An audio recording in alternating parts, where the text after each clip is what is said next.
long. You gotta get those Achilles stretched out. Right? You gotta stretch out those Achilles. I wear Birkins. I wear boots. All right. So before I bring them up. Yes. All right. So this is how we're gonna start this off. On my mother's nightstand, there is a George Bernard Shaw quote, and I say it a lot to vintage baseball players. And you probably have heard either me say it or you've heard it's a very familiar phrase. And I think it epitomizes this man. We don't stop playing because we get old. We get old because we stop playing. Right? Amen. Right? Amen. So this man here, he is the epitome of this statement. He is a 14-year major leaguer. He's a 1973 All-Star. He's a 75 AL champ, Red Sox Hall of Famer, Savannah Banana, oldest man to win a professional baseball game, and marry the same woman 3 times. My friend. Love them all. My friend in the baseball lifer, Bill Lee. Welcome.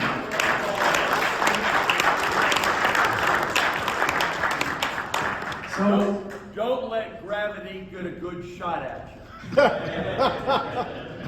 so we're gonna do like a little fireside chat. So We're all screws. And we're being screwed into the ground slowly by gravity, and we have to resist that. So have a good cleansing breath. It's not the air you breathe in that's important. It's the air you breathe out. Take long exhales. Don't be in a hurry to another breath. Slow it down.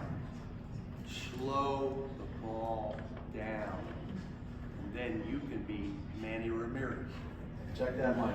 We good? Manny Ramirez. We all want to be Manny. I don't. There it is. Okay. No, please do. Some of these people are hard of hearing. No, you get a reverberation.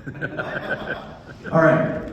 So we're gonna kick this off, and it's kind of like a chronology of Bill's life, and I'm sure I'm not going to cover all of it, but he will. So Believe nothing of what you hear and only half of what you see. All right. So we're going to start off with, how did you discover baseball? Wow. Well, I think 4 days before I was born, I was at Griffith Park. My mom was watching my dad play. And 4 days after, we went back to that same park. And I've been in a ballpark all but 8 days of my life in that respect. My dad played for Scotty Drysdale.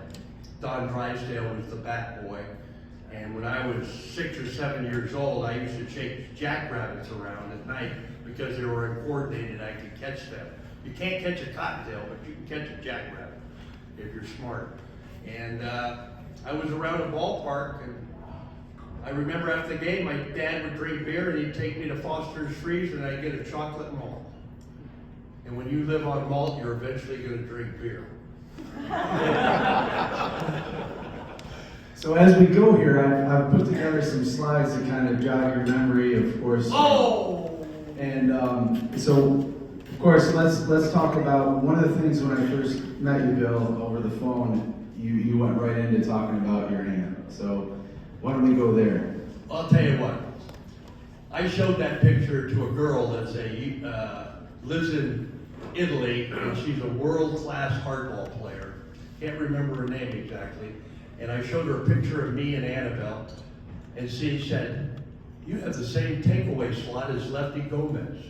I went, "What? You know Lefty Gomez?" And she goes, "Yeah. You guys have the same kick, the same takeaway, the same little finger up on your that glove right there. I still have. That's a what's the one with the M? McGregor. Oh. That's a McGregor no finger, 1946. This girl was drop dead gorgeous. Remember when we were playing? Yeah. Remember that? She was amazing. She was a scout, and she goes around, and so all the great women. And the funny thing is, Lefty Gomez was raised 1.5 miles from me. Lefty Gomez fields all around, and there's no fields named after me yet in Blaine County. Not yet. Huh? Not yet. Not yet, and I hope never, you know. And I threw my two first no-hitters about a mile and a half from one of his ball fields. I beat Drake High School I threw 2 no-hitters against Drake, you know, and I never threw hard. And she didn't throw hard, but boy, she had a turnover, fadeaway. You know, Christy Matheson fadeaway, Carl Hubble fadeaway. And I could make that ball fade away and just disappear. That's the key. Change speeds, throw strikes, and work fast. And look at her legs. I know. She hit through left, hit right. She was amazing. I taught her to golf. She didn't start golfing until she was 60. And I put a 3-wood in her hand, and we're playing out in Costa Mesa, and I got her on the thing, and I didn't put it on a tee, and I said, look, play it off the inside of your left eye, get it down, get it there, take it back, push it straight back that way. She hit a 200 right down the middle. First swing of her life. And then it was easy for her. But she's an athlete, she's a lead. And we're 5 generations, and her mother and my dad's mother was Hazel Lee, and the family had a bar on 6th and Sprague in downtown LA. She was in the paper, Baby Craves Beer, and that's in 1899, and you know, so I've been drinking ever since. And of course, Annabelle Lee was she threw the first perfect game in the All-American Girls Professional Baseball. First perfect game against Mary Pratt. In Everybody 1944. remember Mary Pratt? Mary Pratt was a great English teacher. She died at about 102. And a good friend of mine, Mary Pratt. She was with Rockford Peaches. Yeah. And so Annabelle had a 2.25 ERA in 6 seasons. What highway is Rockford on? 20. US 20. It's not quite on 90, but it's on US 20. What? Wrigley Field, what is that near? 20. 94. What's Fenway Park? 20. See, we're all related. We're all running. That's why I'm going to go on the 420 tour. Amen. All right. See, that's how my brain works. All right. So you're a College World Series champion Yes. in 1968 for the USC Trojans, and you go 7.2 innings. You go 1 for 3. You beat Southern Illinois. Just talk about that for a minute. What that was like. May I presume that was your first championship moment? That's the only time. Rod Dado said, these guys have white shoes and girl cheerleaders. They're not going to beat us. And they had a left-hander that said, yeah, he was going to, I don't know if it was Splittorff or one of those guys. You know, he was a good left-hander, but we beat him. And Pat Keener hit a big hit home run to win the ball game late. Pat Keener against Cal State LA. I pitched the first game on Friday to get to Omaha, and I beat them in 9 innings. And then they beat us the first game on Saturday of a doubleheader. We were playing the second game. We were down 3-0 with 2 outs and 2 strikes on the hitter. And Rod goes, they thought we were in trouble. And they were popping champagne. And we got 3 on, and I remember Ramshaw got a base hit. Keener hit another ball off the wall. We tied it up. I went out. I didn't even warm up. They told Lee, go out. I ran out to the mound. I threw 1 scoreless inning, and we won it the next inning and go to Omaha and win in Omaha. Rod Dado was called the Houdini of Bovard. He won national championships by coming out of nowhere. We beat Minnesota in 1974, I think, and against Dave Winfield. We were down 7-0, and we scored 8 runs in the bottom of the 9th and beat them. And I remember the manager went out and begged Winfield to come back in and pitch, and he didn't do it. And that's us if we could come from behind and beat you. And that was Rod. Rod played for John McGraw. He was best friends with Casey Stengel. They all lived in Glendale. My mother was born in Glendale. So I believe I'm a direct descendant of John McGraw. who's also born in Truxton, New York, about 60 There you miles go. from here. So He's the one who used to grab you by the belt loops when you were running around second base. Cheating. And that's why, if you're not cheating, you're not trying. So one of the things Bill said to me too, is that if he hadn't went to SoCal to play ball, you were going to study forestry at the University of Oregon. I was going to be a forest ranger at the University of Oregon. I got loved some redwoods up there. I loved the Oregon coach. He was a World War II veteran. He'd been shot up. He was crippled, and he was a nice guy. But my dad said, "You want to be a big fish in a little pond or a little fish in a big pond?" I said, "I want to be a big fish in a little pond." Wrong. I went to SC because my family ran the school. The Hunts, Clarence, Lloyd, Rockwell Dennis. He was dean of graduate school. My great-grandfather was named Mr. California. I was destined to go to USC. You know, I hated USC. I have nightmares of the Vine Kleinschmidt Center to this day. I hate SC. You know, but I really wasn't. I didn't like school, period. But I sure liked it. But you found your way back to the woods anyways. Yeah. All right, so a month later, after the College World Series, you're drafted in the 22nd round. 22nd round. Yeah. How much did I get? There you are, smiling face there. Oh yeah. Yep, all bright-eyed and bushy-tailed, ready to take on the world, right? That's right. Probably the first day I got there. Yeah. You know, and then I go out and he sends me out. It's between games and a doubleheader. And Dick Williams, Nagy got lit up, and I go out. Stan Williams is throwing a pretty good game for Cleveland. I threw 4 2/3 scoreless innings, and welcome to the big leagues. Yeah. Next game, I went out and Frank Howard hit a ball that's still going.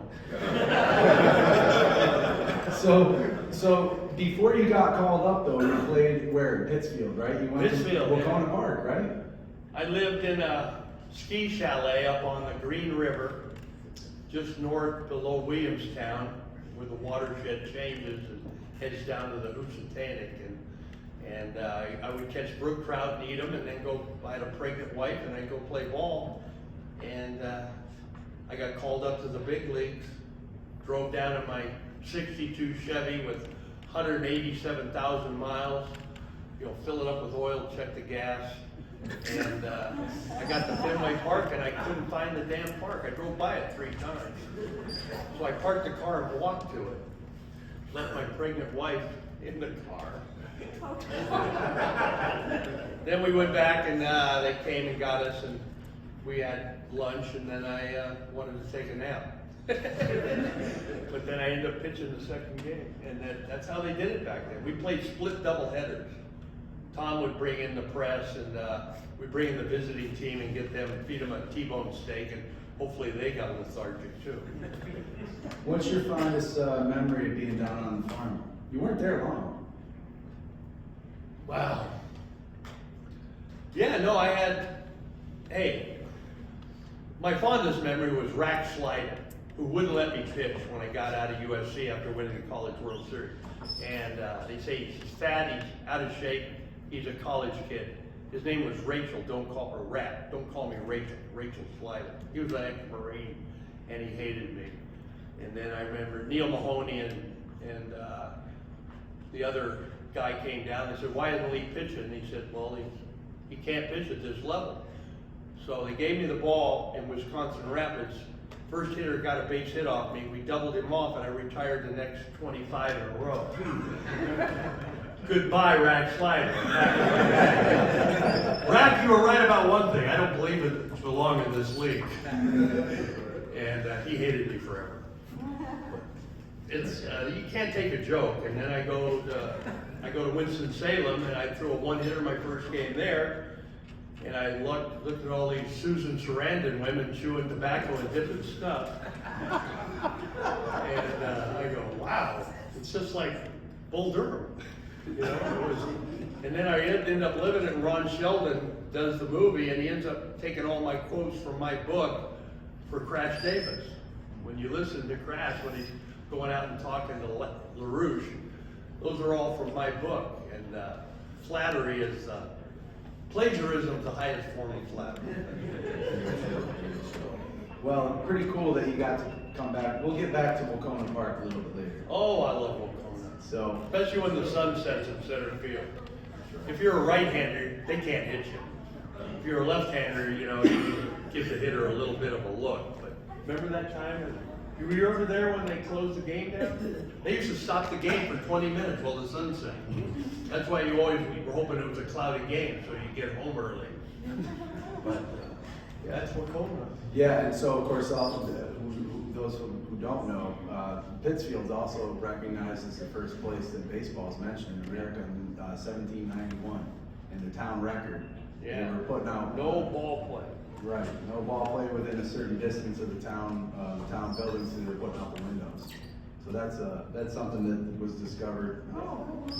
Yeah, Boughton, he wrote a book called Foul Ball after ball 4 about his trying to, without union labor, he tried to redo the stadium and the city shut him down and he sued the city and all hell broke loose. But then he started the vintage where I played. We'll get to that. Oh, okay, you go. I mean, yeah. I'm supposed We're to still be in the guardrails. 1969. Yeah, we are, exactly. So, all right. So this year, you know, there's going to be a lot. Can I get a show of hands or a round of applause for Red Sox fans in the room? All right, good. Yeah, myself included. Whose head am I holding? That's Tion's head. That's So, only Tion. yeah, so If now- I put a cigar and a pumpkin around that. So obviously, 50 years later, here we are, 2025. 1 week from yesterday, Bill's going to be up at Fenway Park with the whole crew from the 75, which those of you who are still around. Of course, we lost Louis recently. What a special team. And I'd be remiss if I didn't give you an opportunity to talk about that. It still ranks as arguably one of the best teams, Red Sox teams of all time. And you got the book to prove it. That's right. And you just gave Game me the book 6. tonight. Yeah, game 6. So talk about what you recall most, maybe from that season, or maybe how do you rank that team compared to other great Red Sox teams since then? I hurt my elbow hyperextended and swinging the bat too hard, and they shelved me for the end of the season, and I didn't pitch against Oakland. But that little bit of rest gave me a lot of stamina, so I could pitch well in both games, you know. And I came out and I was roaring. I had a good fastball, had a good changeup. Morgan couldn't hit me. Rose was a tough out. You got 2 strikes on Rose, he's going to hit the ball back in your face. He was a tremendous hitter. He was a competitor and stuff, and a pain in the ass. You know, when you read it, it's unbelievable. Rose's first job was running a ferry over in western Cincinnati, and his job, the guy who owned the ferry was a guy named George Anderson. No way. Exactly. And then he ends up playing for George Anderson. So he was destined to be screwed. You just can't roll that number all the time. He's a gambler. He was a bettor and stuff. You know? And Georgie Anderson was a great manager when he was there. And then he really deteriorated when he went to Detroit. But that happens, you know. He was a great manager during the World. If you looked at other coaches, they all spit at the same time. You ever see that in the documentary?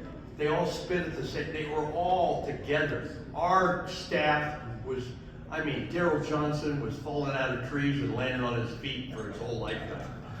You know, how the hell can you leave me in game 2 after a rain delay to face Bench, Perez, and Foster in the 9th inning? How can you do that? You've got to bring in Roger Moret, who hasn't thrown, is 14-3 on the season, has a 95. It's like bringing in that guy that used to pitch the Red Sox have now, Chapman. It would be like bringing in Chapman. It's a no-brainer. If they can't hit me, they definitely aren't going to hit him because he throws hard. Got a great curveball. He's a 2-pitch pitcher. I'm a pitcher. He was a thrower. If we win game 2, what happens when Fish hits over in game 6? It's all over. It's all over. The bells ring in New England. I get elected mayor, and president of the United States. We don't go to Iraq. We don't go to Afghanistan. Everything's fine. And we have world peace. Because I pitched in China in 75, 76 in the winter. I pitched in the Soviet Union before it was Russia, before it was a Confederation of Independent States. I beat the Russians on a Thursday, shut them out, picked off 5, and then I beat them 9 innings on a Saturday and hit 2 home runs. They sucked. And their subway was too goddamn deep. They were like fucking moles that lived on vodka. I'm telling you, our State Department sucks. It has sucked since 1946. We should never have gone into Korea, and we should definitely not have gone into Vietnam. You look at it, they're going to disagree with something. Don't get rid of the Department of Education. Get rid of the Department of State. What state do they work for? The state of their own goddamn jobs. They suck. The Dulleses suck. They got an airport. Alan Dulles, what's he famous for? Killing Che Guevara. You wonder why we have trouble in Cuba? Because of Alan Dulles. So while we're on the subject, I was going to say, while we're on the subject, don't wake me up.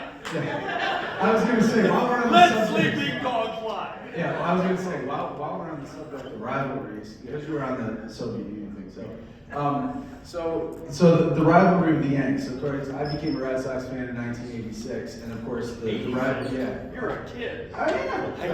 How old are you? I'm 47 now. Oh God, you're my youngest son. So, but I learned how to play baseball in 1986 because of the Red Sox and my cousin. So, I was a Gedman fan. He was a Rice fan, and he taught me. I missed the baseball tryouts. I caught the ball in my face, and then he took me back and taught me how to play baseball. I've been playing ever since. But the Yankees and the Red Sox rivalry is obviously reached epic proportions in the 70s. I can't speak to what happened before the 70s and the 60s and whatever. No, you didn't know. Right. It Rico wasn't much of a Petrocelli Okay. from New York. He hated the Yankees. So when did it really get going? I mean, when did the rivalry, was it going in this before you got there? The Yankees hated us because they had to win the World Series because they always thought we made more money. So they always said they played harder and stuff, and because it was the only way they could get the same money that Yawkey was giving out. Yawkey was a nice guy, and maybe too nice. But they took away his streak. They took away a lot of his stuff. He did some good stuff, but he was a slave owner, and he ran a brothel down in Georgetown, and all the Red Sox players on the way to spring training would stop him. It's amazing if you knew the story behind Tom Yawkey. He was an orphan child. He went over, and then he just inherited everything. And he treated me nice. And I don't know if you know the story of Bernie Carbo when he came over. He saw the man cleaning up, picked out towels, and he had his tan shirt and sweater on, and he goes, "Excuse me, could you go get me a hamburger?" The first time he came over, Tom Yawkey said, "That was the owner got you a hamburger," and he gave him $5. And I go, but that was Tom. I got along well with Tom. I did get along well with Mrs. Yawkey, and it was a divided family. You know, you had Tom, Mary Trank, Dick O'Connell, and then you had Mrs. Yawkey and Haywood Sullivan with a partition. So I'm pitching, and I could see the division up there going on. And you guys couldn't see it because you were watching the ball, but I'm watching the drama in the stands while I'm pitching. And then Harrington took it over, and then Buddy LaRue and Haywood Sullivan bought it for like $13 million. You gotta be kidding. What did the Celtics just go for? 6.1 billion. Times sure changed. Things are moving fast. Yeah, that's our future, that baby out there. We just gotta be quiet and be everything rock the baby. That's right. Yeah, I tell you, it's a sad state of, we were talking about what happened in 75. Is that how it started? Well, we're going into the rivalry a little bit. Oh, the rivalry? Yeah. So I want to tell you something. well, look at the picture. I mean, what is that? Look at the brawl. You guys all have your phones? Go to Brawl of the Century. You've seen that. Brawl of the Century, Red Sox. You will be sitting there and you'll watch me getting my ass kicked for 32 minutes. And I'm telling you, it was bad. And it was my fault. Because during a fight, what do Canadians do? What's the first thing a Canadian does in a hockey game? Ask for gloves. Drop the gloves. I did not drop my glove. I tried to get Otto Velez in a bear hug because he hit the ball into right field and Evans threw Pinella out at the plate by 10 or 20 feet. Pinella just kind of struggled for the ball control, and Pinella saw that as an, oh, there I am, getting my ass kicked right there. And there's Nettles. Well, I thought that was above scowl. He was looking at you. Last time I saw Nettles, this is amazing. Last time I saw Nettles, he was sitting in a chair like that, and he'd had a vodka in his hand. I said, you know, Craig, I've been wanting to kill you my whole life, but if you seek revenge, take 2 grapes. And now that I look at you, you look like a duvet cover. He did not get out of his chair, because I would have frickin' knocked him right there. So, all right, a little interesting. Yeah, we don't like each other. Yeah. And that's the way it should be. You know, we got fined $200 for fraternizing back then. Now you see A-Rod and everything else, they got their tongue in the first base coach's ear.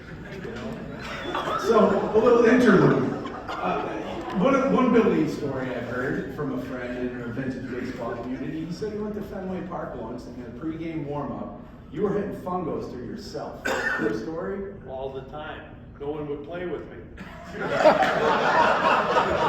I got fined $200 for wearing my cap backwards. I was waiting for the Junior. the kid from Minnesota, no, from Seattle. Yeah, Ken Griffey. Huh? Ken Griffey wore it because he was advertising.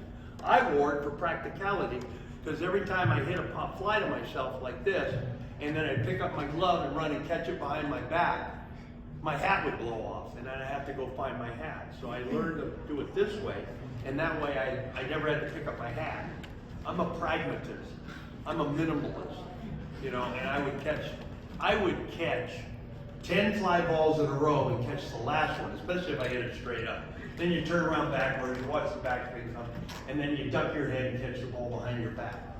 I could do that every time. So I was a banana baller way before the bananas.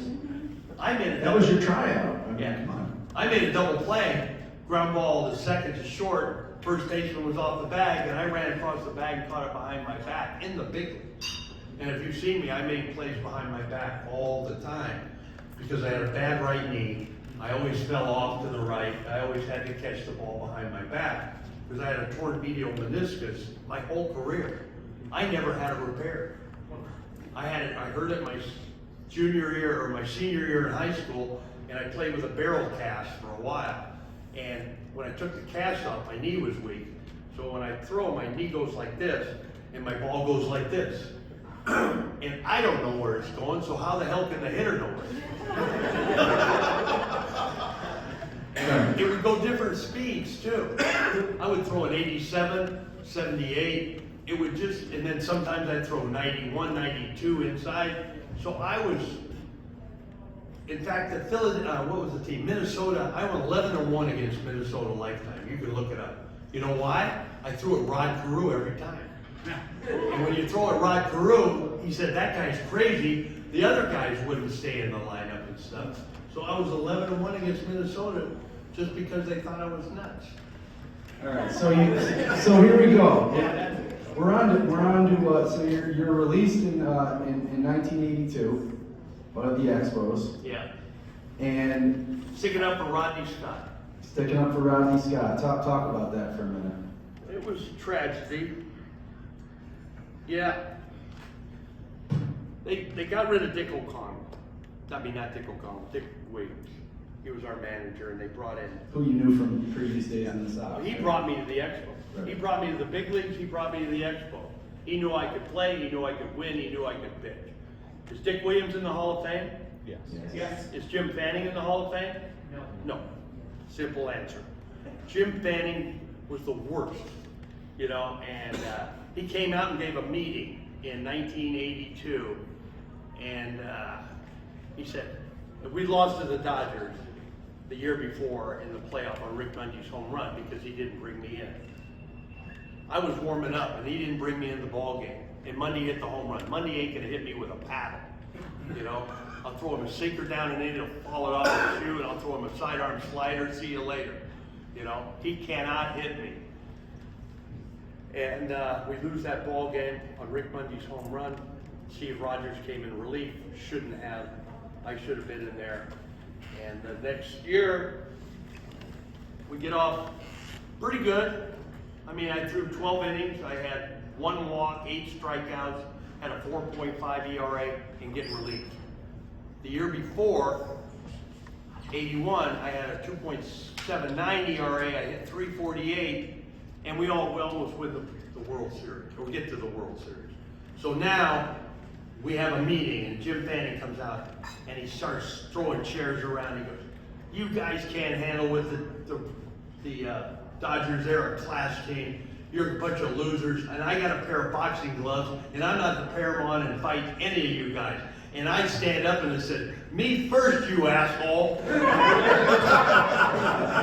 And he ran into the frickin' clubhouse around there, and all the players, I'm over with Rodney Scott and all the guys. I'm in the black section over there with all of us, Andre Dawson, everybody's there. They grabbed me and they pulled me down and calmed me down. And Rodney wasn't there. So I go out for a run. And they call me down, I run 6 miles, I come back, I pull an olive branch, or the apple trees were blooming, I remember that. And I pulled it out and stuck it in a cup, and I was gonna give it to the manager, kind of calm down. And Rodney was sitting down there in his dress clothes. "Rodney, what's wrong? Why aren't you dressed?" He said, "I just got released." I went, "What?" And then I went ballistic. And I don't really remember what happened after that. But they say I was running around the clubhouse, I was in uniform, I left, ran out of the stadium, and was heading to a bar called the Soissons de Set, the 77 on Hochelaga and LaSalle. And I ran into Terry Mosher, Aislinn, the cartoonist, and we went over and watched 7 innings and shot pool and drank beer. And it was amazing because we came back and we almost got back in the game, but we needed a pitch runner and we didn't have Rodney. And I come back and I go down in the bullpen because Fryman had already thrown, and I go down and warm up on my own because I thought I was going to get in the game if we tied it up. And we don't tie it up, and the next day I come in and I have to report to John McHale. And I remember, what's his name?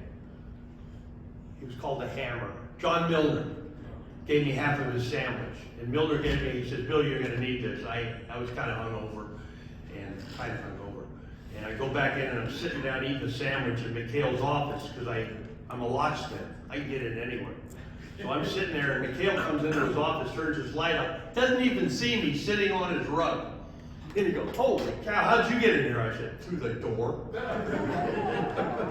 And then he said, "Well, we're going to release you and everything else." And I said, "Well, someone will pick me up." And he went, "Don't count on it." All right, well. And that's the end of my career. Well, but then. But it's a good thing. It is. So here, let's pivot. So then, you begin what still is continuing, a pilgrimage of a 42-year career in amateur baseball. Yes, I did. All right? And we won't get to that yet, but we'll leave. It's been 42 years? Going on 43. That's what happens when you own a watch. So you told me that you had 230 wins, 0 losses, and 1 save. No. Okay. No, I was 55-1 one year. Okay. I kept track of that. I threw 387 innings one year. I kept track of that one year. But I just answered. Did you ask me to come here? Absolutely. And I'm here. Yeah. This is what I do. I answer the phone. I have a landline. And if you call my house, you'll get a good voicemail. Sometimes they're funny, sometimes they're sad. You know, and it's in the white pages. It's in the book. People say they have a hard time finding me. They're stupid. I'm right there. It says Bill Lee, Craftsbury, Vermont. 802-586-9977. And I return every call. I never duck a call. I will duck a curveball, but I will not duck a call. You know, and usually, it's just I'm so upset with the way my legs were today. I guess I drove 6 hours through a blizzard. And I got hammered last night too. It was only 6 o'clock. So let's. Did I sound pretty good? You did, yeah. I answered the phone, didn't I? You did. Well, so how many teams you figure you play for in amateur baseball? Oh, just God. throw it on there. I've played in every province in Canada. I've thrown a complete game in every province in Canada. I've hit a home run in every province in Canada, and I can't get into the Canadian Hall of Fame. You know what I mean? And I taught Real Cormier his changeup and his overhand deuce, and Cormier wore the number 37 in honor of me for his whole career. And I'm proud of that. And I teach and I coach, and I can. First of all, you've got to get into their head. And then you've got to show them what they're doing wrong. And you've got to show them how to do it right. And once they get that success, they get confidence. And then they keep playing. And my son's a coach. My oldest son's a high school coach. My 2 grandsons are coaches. All my daughters are teachers. All my ex-wives are healthy and happy. And so am I. So what Bill shares that no other major leaguer shares is that he actually had a vintage baseball team. It's called the Green Mountain Boys. He also hooked up with Jim Boughton back in the days of the Vintage Baseball Federation. That was a game. Yeah, and so they actually televised the game in July of 2004 at Wacona Park, where you pitched for the Hartford Senators. And you pitched against Jim Boughton's Pittsfield Hillies. The whole thing, you can look it up, it's on ESPN Classic. Susan Sarandon and Tim Robbins were there. I'm in the booth and I'm pitching and I win the ball game. I beat Boughton in the 7th, 8th, and 9th inning. I come in relief. But my daughter was 10 years old. And I saw her out there hawking my baseball bats for $100. So, she was so cute. So there's is that it? There's Bill, and he was just telling me tonight. He actually looked at Norma's the hats there that she's got and said, "We use these Boston. These for what we had for Boston." That's the Boston 1912 uniform. Had the 1 stripe, not the 2, but yeah. And then here you go. He's playing in his boots again, like he did today with us at Sports Center. I'm in my boots. But those are a little more streamlined. The ones he had today were. Those are Italian. So that's Jim Boughton, that's Bulldog, that's Jim Boughton. That's Boughton throwing me a ball with a big hump in it. That's right. That's right. And then, so you're walking to the plate there. And then, of course, here's Grit Moran. You guys. Oh, look at Grit. The Connecticut Vintage Baseball Association, and he's a Bulldog, Connecticut Bulldog. Grit was a catcher that game. And now I understand that they gave you the hook. Is that right? You didn't want to come out. You never want to come out, do you? Why? I want to give the ball to Lou Krause. That's a good inside joke. Yeah. Lou Krause would be in the bullpen. He was a bullpen pitcher. He came over from Kansas City, and Gary Peters was my roommate. He was in the bullpen at the time. And every time we needed runs, Gary Peters would grab Lou Krause and choke him till he passed out, and then we'd score runs. I want to tell you, Peters was an animal. Then that's actually, and I told you I shared that I met him in South Carolina. And that's kind of how we got off. And he said I used to run into Bill at some charity events. He said, "Bill, you still it was down in Venice.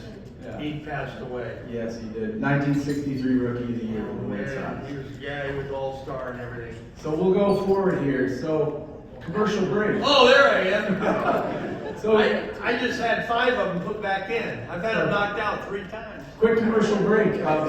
So talk about Spaceman bats for a minute. The bat? The bats. Talk about the bats for a minute. Well, how'd you get into that? I went to Russia and I had a Mizuno with a big knob. It was 35.5 ounces, 34 inches bat. and the knob counterbalanced it. And I hit 200 home runs with that in amateur ball when I played in Arizona and Florida. I mean, it was the most balanced, perfect bat. So I decided to make wood bats like that, and they turned out pretty good. You know, you can use heavy stock, and by making a knob on the bottom bigger than this, you know, so you got the knob back here, it would take the center of gravity and move it back down on your bat, so you wouldn't get jammed. It's great for old people and young boys as a training item. And you swing heavy, you know. Chili Davis said that. Flip your bat around. Huh? Flip your bat around. He said flip your bat around. Oh, flip my bat around. Chili Davis taught me that. Chili Davis is a 400 home run switch hitter from Jamaica. And he's a great hitting coach. He trained heavy in spring training, then he went to lighter when the season came. Ted Williams weighed his bats all the time. You know, he knew he would adjust the weight of his bat depending on the game and how tired he was. And he was amazing like that. And I'll tell you a Ted Williams story. What did he want to be known as he walked down the street? What did he say? Greatest hitter ever lived. The greatest hitter that ever lived. Well, he hit on my first wife when she was pregnant in 1970 in spring training. Hit on Pam during fantasy camp, and hit on my present wife in a wheelchair at the Breakers Hotel in Western Palm Beach. He is the greatest hitter that ever lived. All right. I love it. So yeah, talk about this. So in 2012, you were must take a lot of conditioning and practice to continue to perform at such a high level when guys are less than half your age. And you went to San Rafael Pacifics. Oh my God! And you talk about that. What happened? This was a record that you set. Talk about that. You were 65. Yes? 65, a full moon rose over left field. I retired the first 12 in a row. Here's the amazing thing. I went out, I'd thrown up, warm up the day before. I came out to warm up for that game and I had nothing. And I told the catcher, you're not gonna call pitches. I'm gonna throw what I want, I'm gonna work as fast as I can, I'm gonna change speeds, and I hope you don't catch the ball. And he didn't. And I got 12 out in a row, and then I gave up some runs. I regrouped and stuff, started making adjustments, and I ended up throwing a complete game. Got an RBI. I think I won 7-4, and Mike Marshall said it was the greatest complete game he had ever seen. And I had great stuff in the 7th, 8th, and 9th inning. I was jamming people. You know why? I could smell the barn. And that's the key.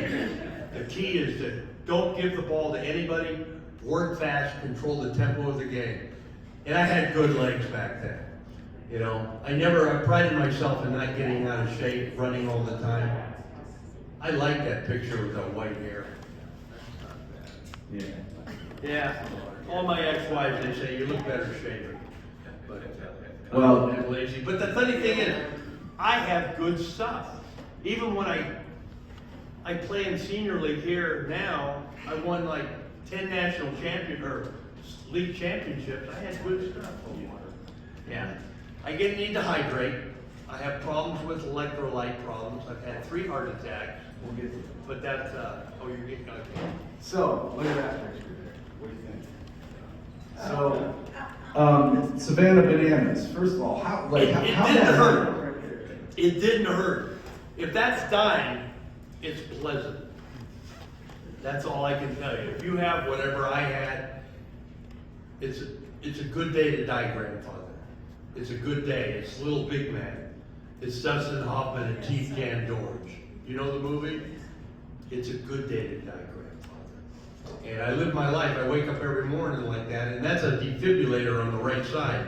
They wanted to put it on the left side, but it would have hurt my pigeon. So I had to put it on the right side. And Well, that's me. It just kind of went on the fritz. Like that's basically you said. It kind of went on the fritz. Like you had. well, I got it. It was an emotional day. I lost my wife's cell phone, and we found it a month later in South Florida.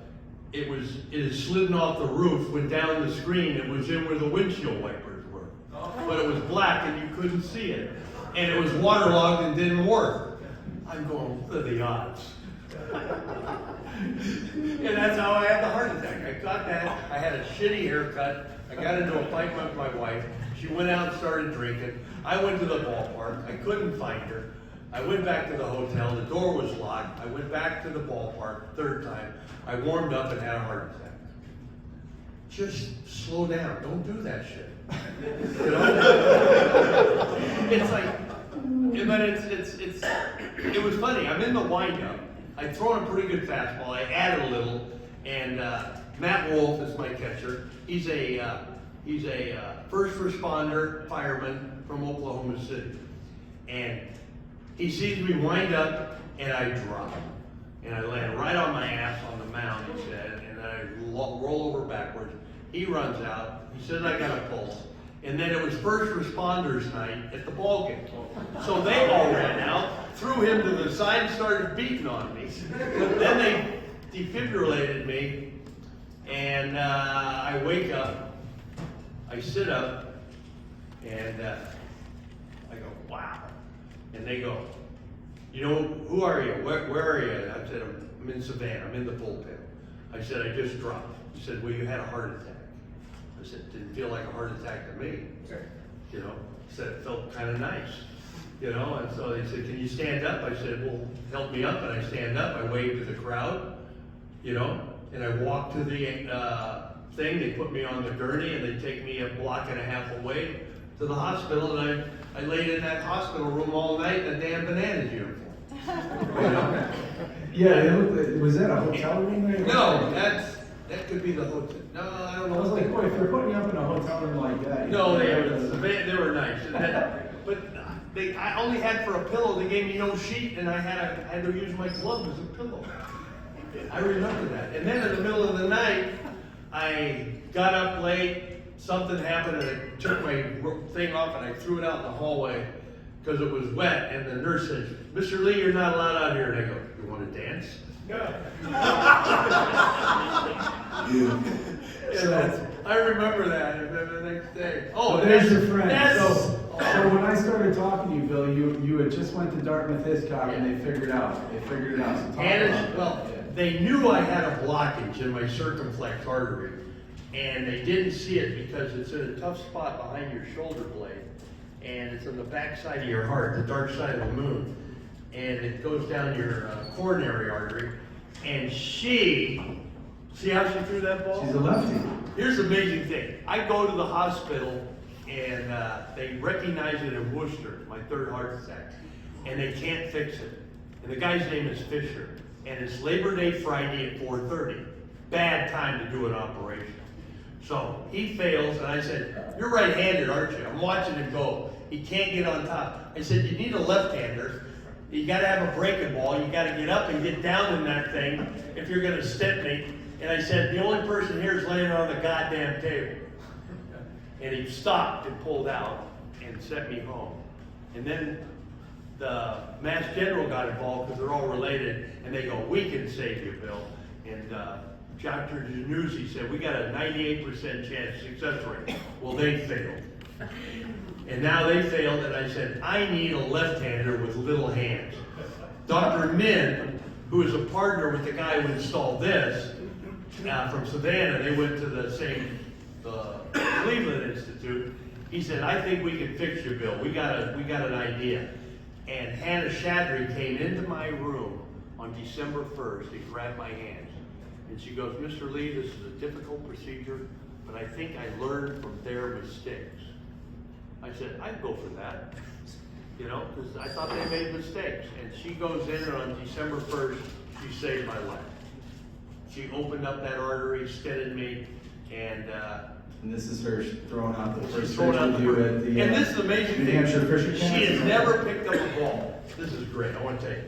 So she goes, what do? I said, find a place where you feel comfortable. I said, tee it up, a plie, like this, like you're dancing. He says, yeah, I know what a plie is. I said, take your arms and swing them. and I got the ball in your left hand. I said, stick it up and step right to the plate and throw the ball. She threw it right in the catcher's glove. And I went, that's all there is to pitching. You gotta be a prima donna. And my dad said, you're a prima donna. You know what that is? That's Italian for number one dancer. And my dad says, you're a prima donna. I said, well, I'm number one at something. And that brings us to Don Jimmy.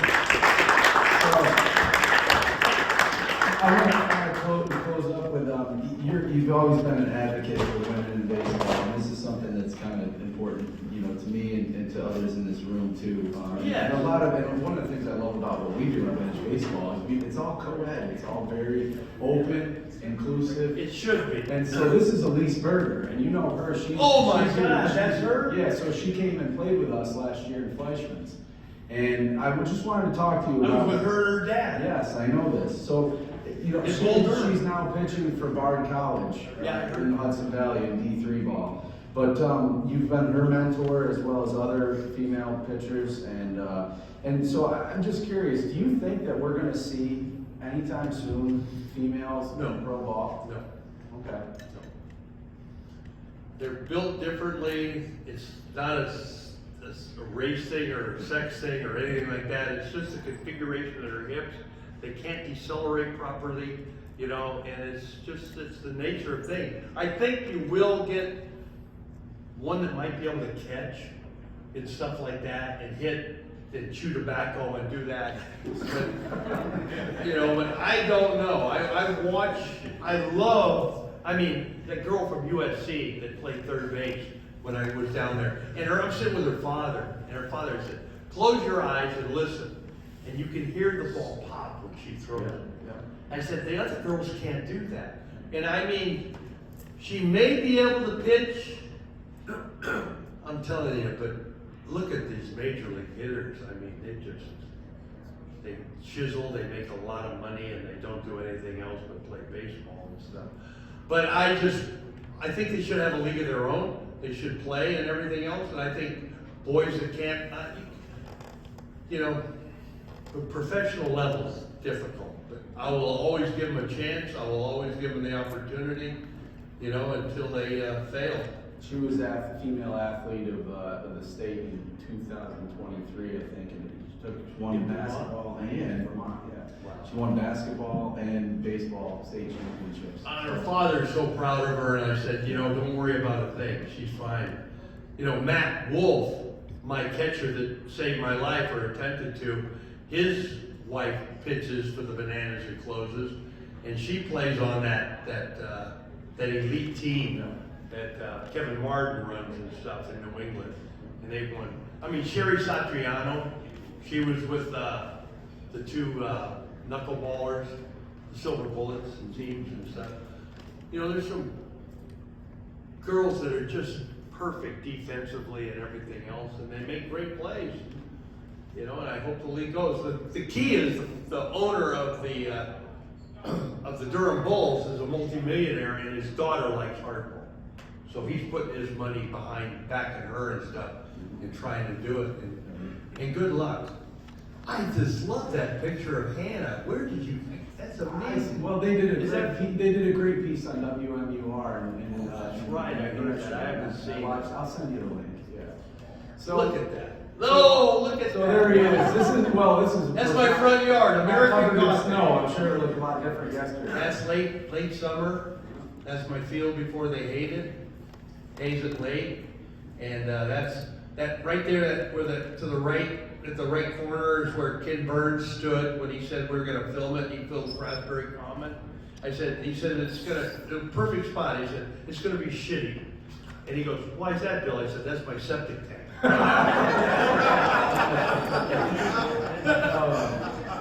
So it's like, but I've got about 47 acres. 14 are mine. My wine partner, he protected me. You know, I had a little trouble up there, and it's over now.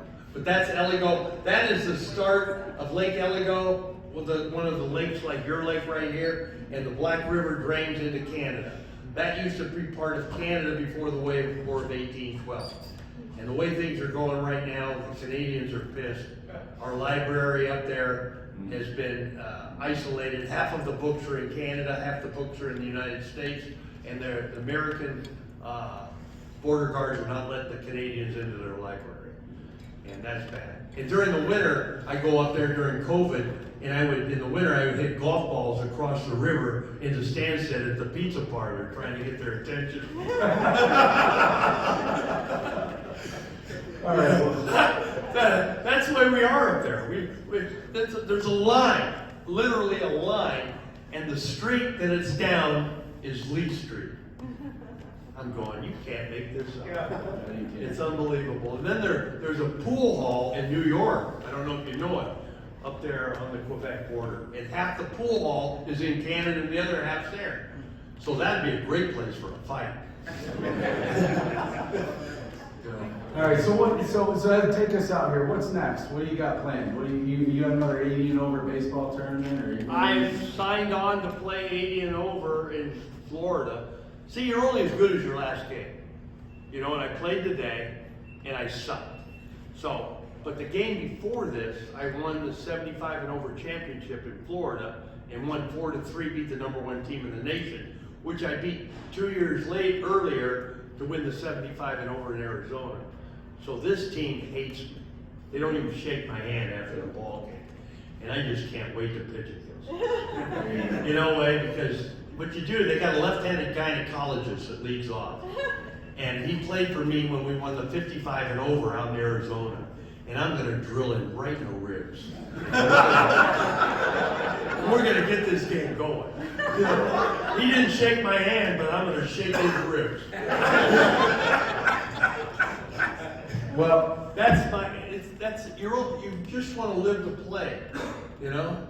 And I take care of my yard. That's a shitty fence out there, but I fix it every year after the snow comes. And I got a lot of perennials, and my crocuses are up today and yesterday, and they got snowed on a foot. And the daffodils and the tulips got their heads poking up, and it's spring. It's gonna come, whether you want it or not. The earth rotates, the sun comes up, we move further and further towards the solstice on the north. I cannot believe, I live every morning for watching the sunrise. And I mark it in my fireplace as I'm sitting there reading. And as it comes up, it moves along the fireplace, the shadow. And you see that and you go, wow, look how fast we're moving. You know, and the beer stays in my glass. Amen. Thank you for having me. thanks, Bill. Thanks so much.